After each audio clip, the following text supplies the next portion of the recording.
Morning, everybody. It is Monday, December 9th, 2024.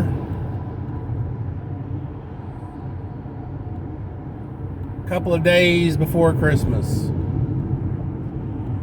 Want to talk to you guys about sin. Specifically, the quote-unquote unforgivable sin.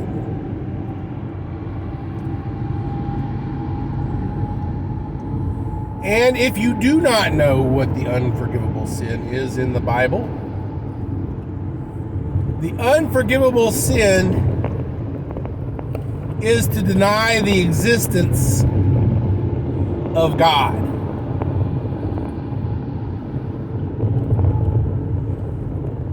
And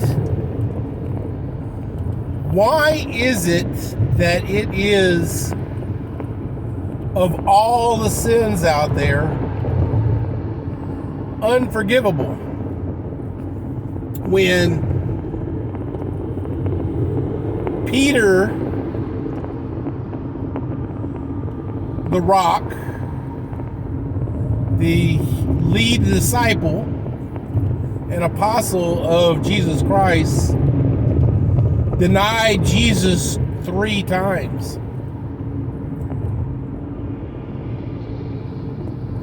How is it that if we deny the existence of God, is that unforgivable?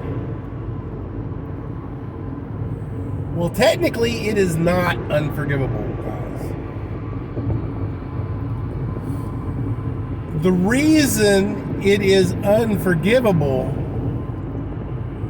is because the very nature of what it is.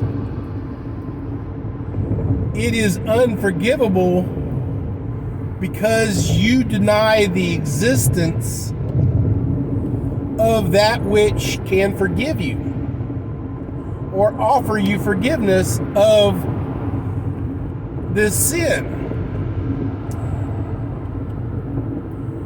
which is just like you in a cage with no door, but you face the opposite wall of the cage and refuse to turn around and see the door is open. All you believe in and all you trust is what you see in front of you. Bars. And even if it is a beautifully gilded cage, guys, it is still a cage and you are trapped in it with your sin. But there's no door on this cage, guys. All you have to do is turn around and see that the door is open.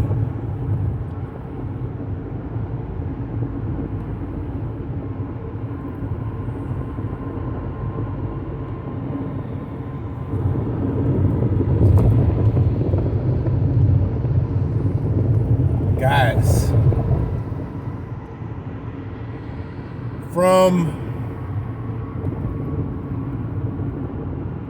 I'm not going to say the very beginning, from early in our lives as humans, sin has been a curse on our very existence. Because although the spirit is willing, the flesh is very, very, very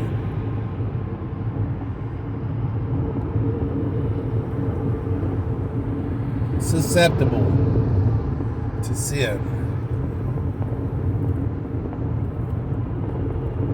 It likes sin. It loves it. Because our flesh, that which, we call the vessel of our soul, is basically a sin scab.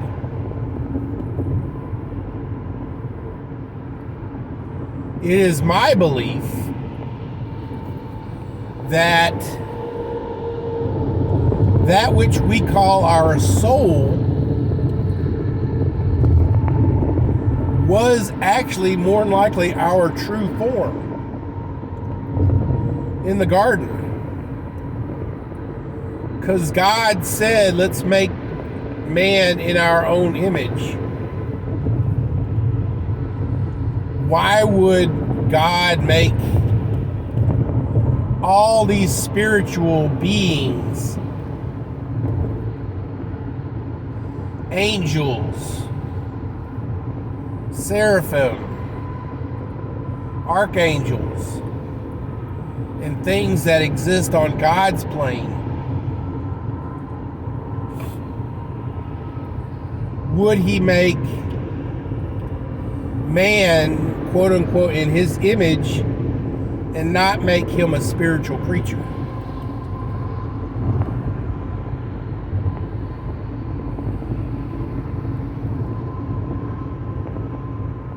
When sin was introduced, basically skin, sinew, all of that coated every single square inch, square millimeter of our spiritual form, inside and out.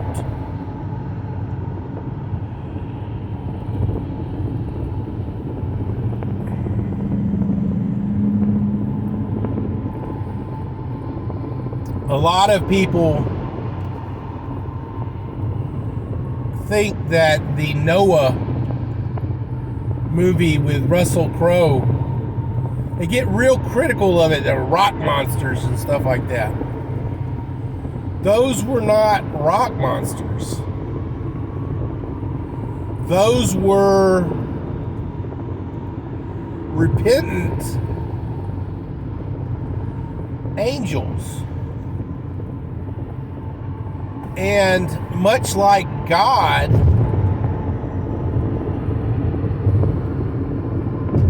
you know, being a spiritual creature and everything else like that, in order for them to,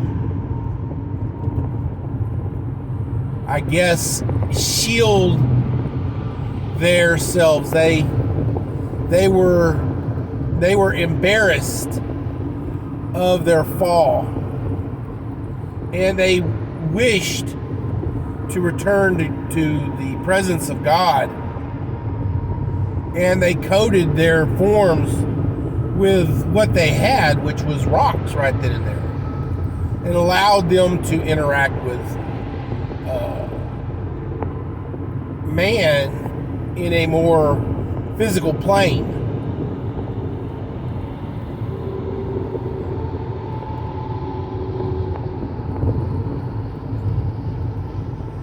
We are much similar to that, but instead of wrapping ourselves with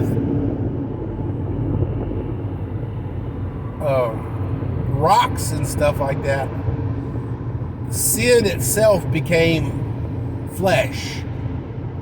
It manifested itself in a physical form as our flesh, our skin.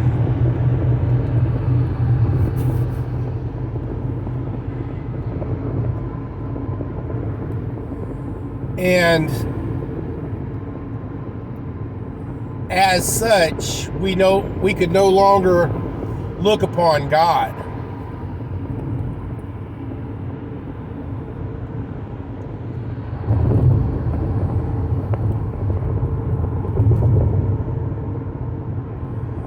It's not specifically written in Genesis, but seeing as God would come into the garden in the cool of the day and commune with man,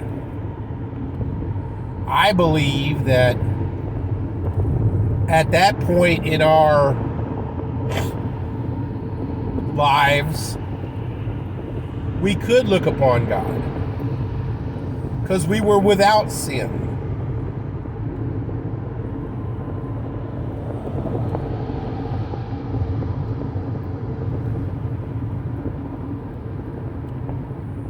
And once we ate of the tree and knew sin and were guilty of such things as sin, we could no longer look upon God.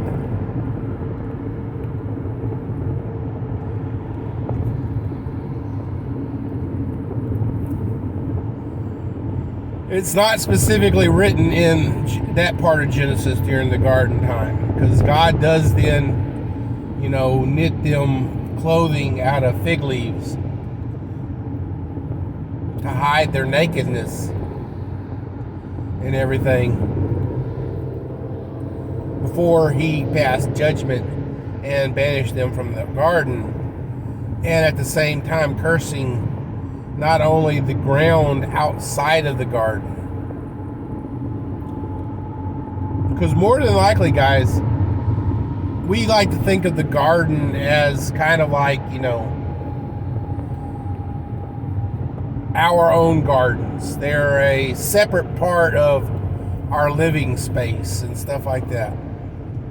Because the garden had, every animal in it, I think more than likely the garden itself wasn't just, like a 100-acre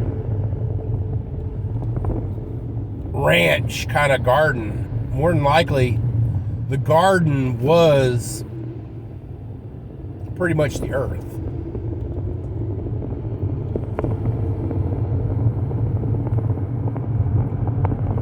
And once God banished us from this garden, it became much smaller.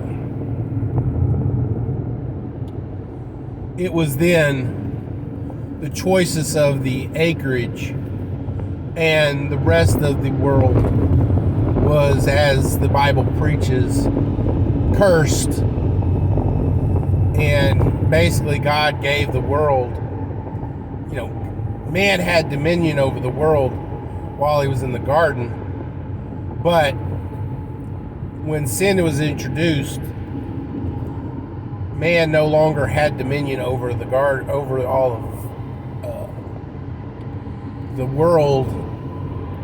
The ground was cursed to be hard and rocky and thistly and thorny,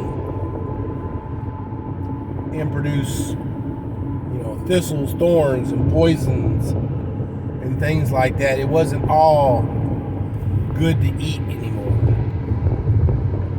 and pleasant for the eye and pleasant for the nose.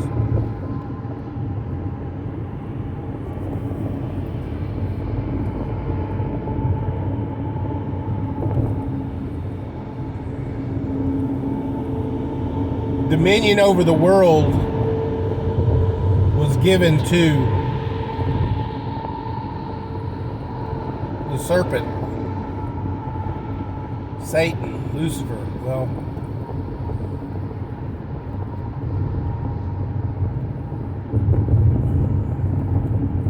the great deceiver, the father of lies.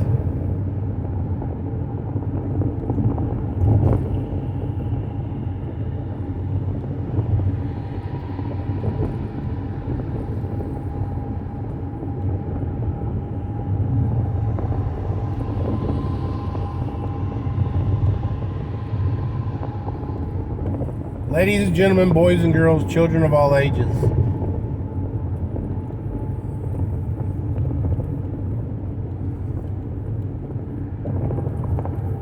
we need a great turning back to God.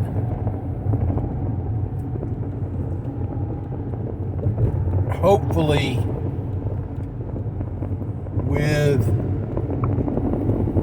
the installation of more sane leadership with a agenda to give America back to its people, maybe, just maybe, America will rise back up as the shining city as spoken in the Bible, without the Jezebel.